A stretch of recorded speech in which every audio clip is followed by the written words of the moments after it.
What's going on, guys, and welcome back to another current situation video. Now, I know we're back in the bedroom, but it has been hard, man. It's been hard to be able to fish. All these cold fronts coming in and out, and I've been trying, it's just haven't really been successful. Been trying to target bass for y'all, but just trying to get it to work. But now, here with the actual video. Today we are going over our Snook seminar. We're going over lures, live bait rigs, where to fish, what they like, all the stuff about Snook. So we're going to go over that today. Now, let's get into it. Now, starting off with Snook, the common Snook, very common all around the state of Florida. They are probably the most prominent Florida game fish species up there.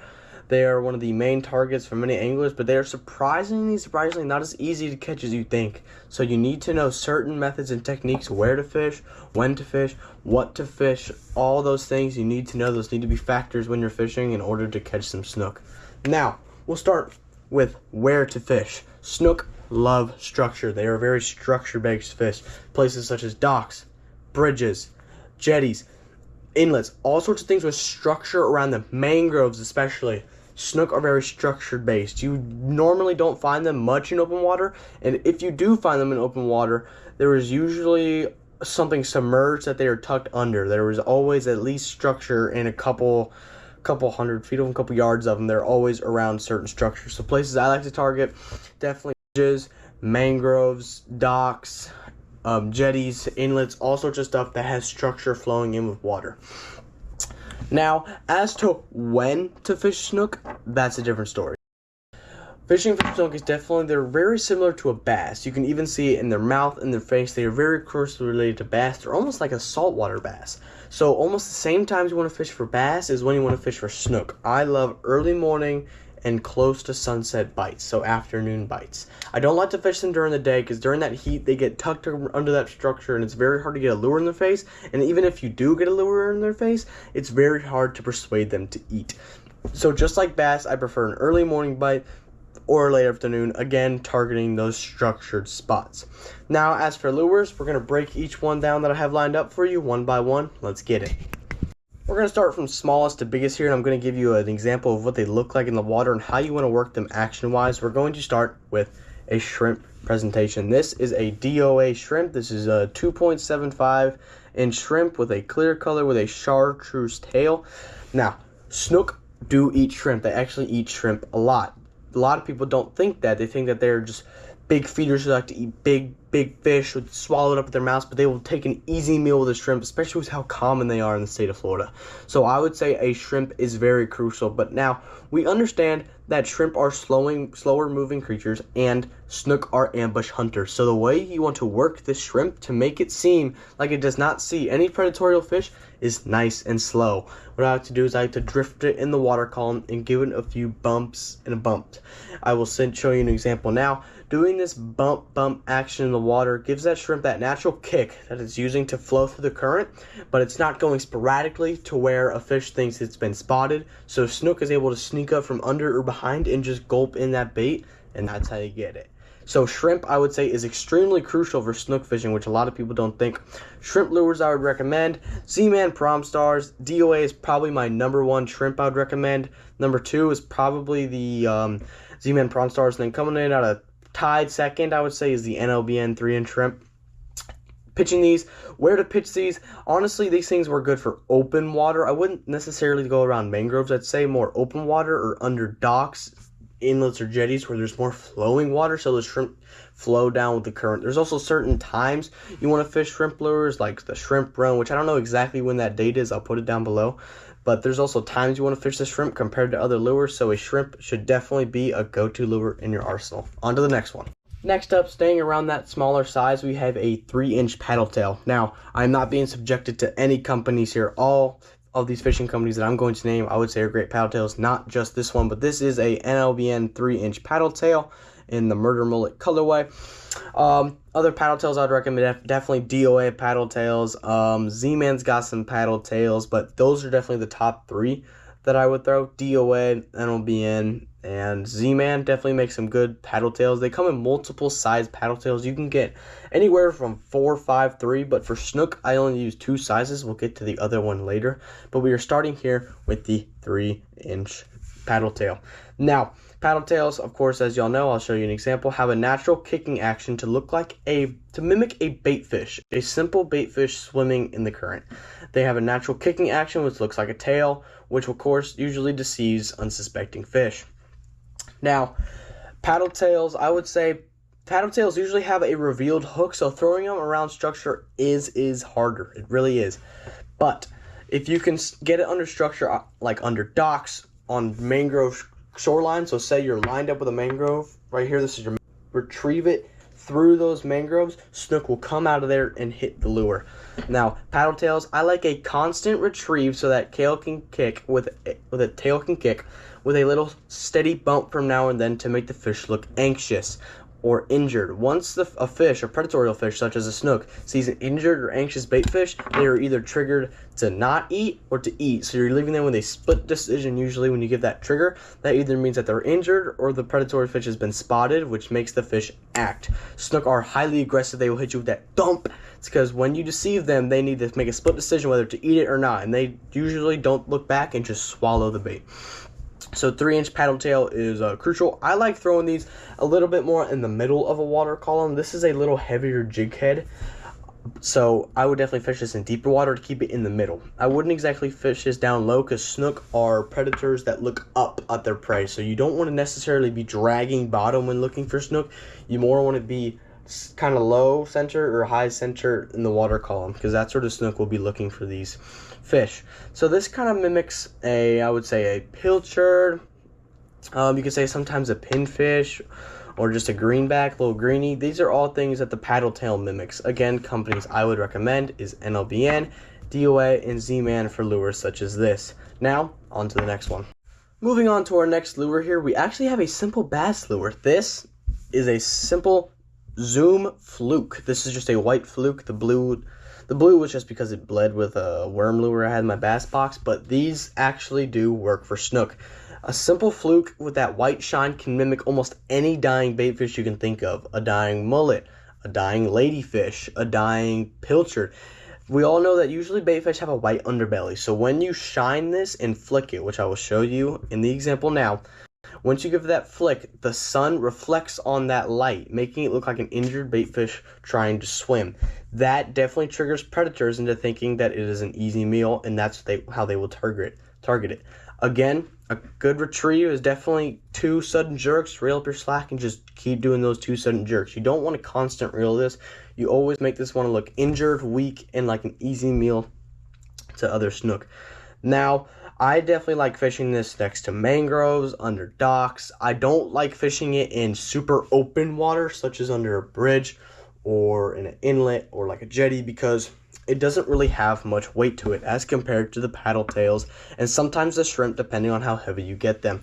These are very more top / little under the surface baits, so I like calmer water like mangroves and docks to pitch these under. I don't like doing these in heavy current, heavy wind situations just because of how light they are. So take that into consideration, but definitely just a classic little super fluke or fluke should be something in your tackle box. On to the next one. Now moving on to a presentation that you want to mimic, say a swimming mullet, a ladyfish, a little bit of a bigger pilchard, something like that. That's when I would go into more of a soft plastic swim bait, such as the NLBN K-tail here, or the Z-Man Mulletron, or lure DOA Terrorize, such things as that. These lures are, I would say, meant to mimic ladyfish, mullet, and bigger pilchard and stuff like that. The thing about these lures is that they have such a natural kicking action, which I will show you now. The way these swim looks so natural and so deceiving to fish that if you just constant roll this as compared to the fluke doing random jerks to look injured, doing a constant roll, just a constant swimming action through these lures makes them seem like undeceiving bait. And if you put these things in the right places, you can get a snook to think of an undeceiving bait fish and make an easy catch. Places I like to throw these swim baits, usually they have covered hooks, weedless protected hooks, the way I rigged mine here. So I definitely love throwing these in, I was going to say for bass, but snook definitely, mangrove lines, docks, and honestly, I like throwing heavier ones with probably a weight at bridges. the way these things swim with the current. I like to swim these with the current. Most of the time, I don't love going against the current just because that kick provides much resistance and it doesn't get as much movement in the water. So I like fishing these with the current because those fish are looking for anything coming with the current to bite.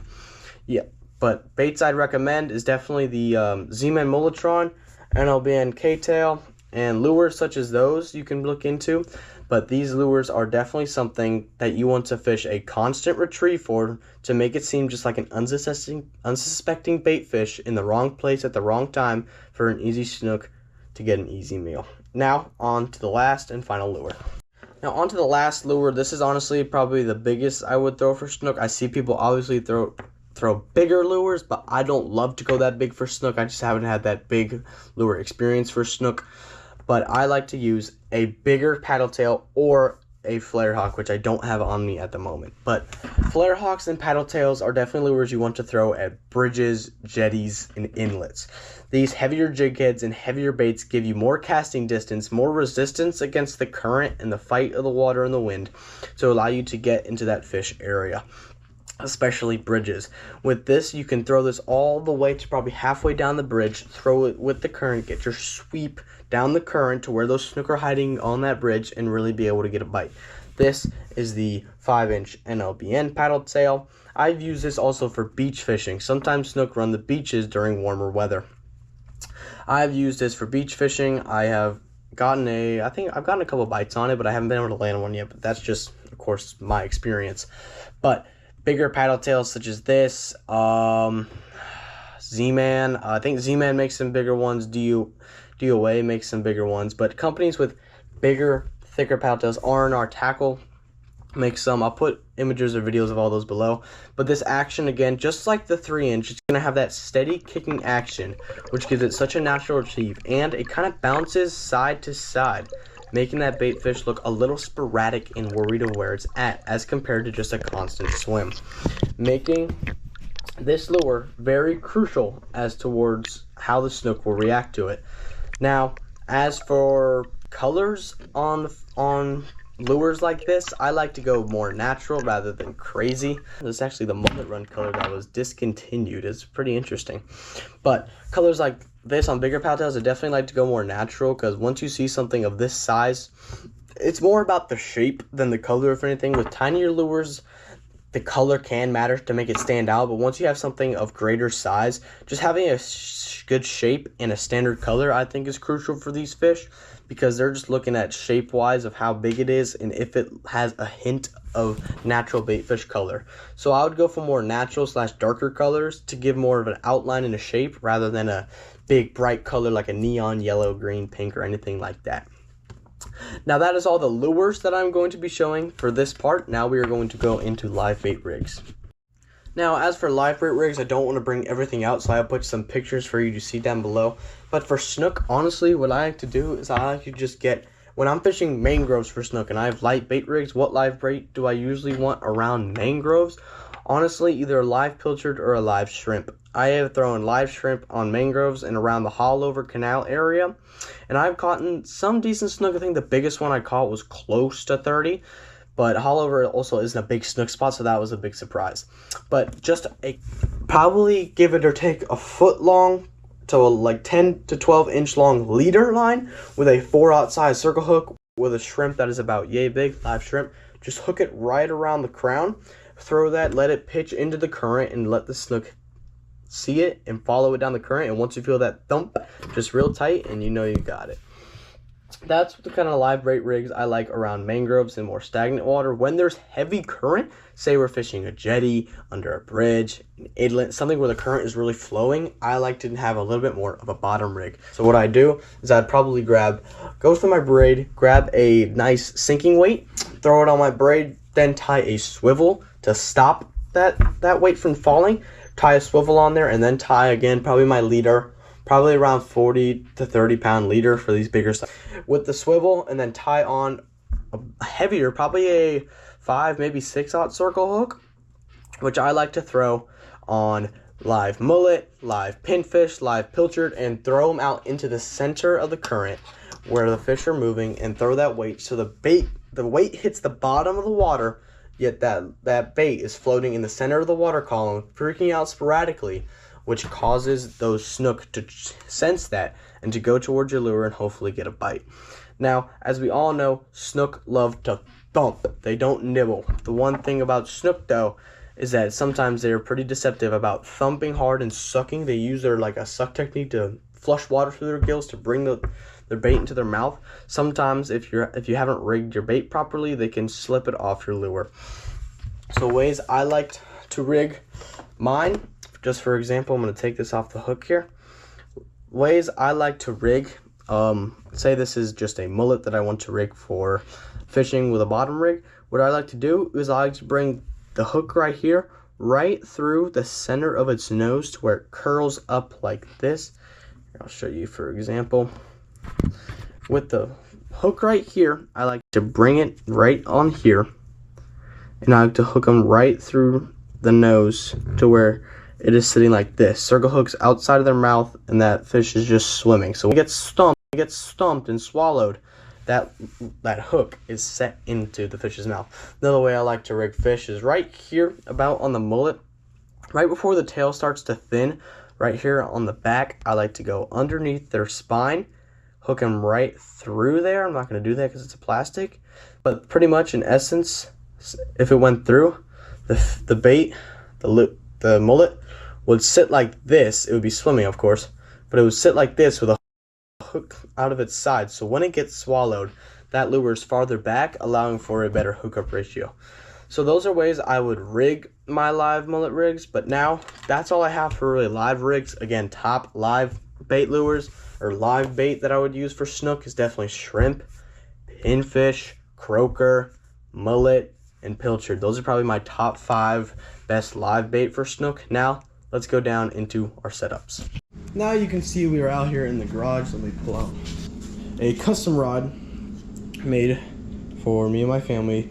This is a 7-foot medium heavy inshore saltwater rod paired with, I believe that is a Penn Battle 3 2500 size reel.